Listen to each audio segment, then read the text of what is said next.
Drahé Slovenky, Slováci, drahí spoluobčania, vzácni hostia. Prišiel som sem do Kľaku aj preto, aby sme nestrácali pamäť. Aby sme si ctili obete, na ktorých vyrástol aj stojí náš dnešný mierový život v slobodnej Európe, v slobodnej Slovenskej republike. Všetkým vám ďakujem za to, že ste prišli na toto podujatie.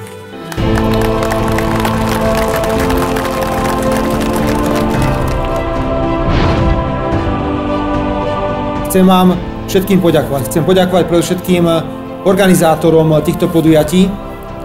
Chcem poďakovať za všetku energiu, ktorú vy nakladáte, ale chcem predovšetkým poďakovať vám, občanom Slovenskej republiky, za prítomnosť, pretože to je najlepšia cesta, ako nezabúdať. Ďakujem pekne.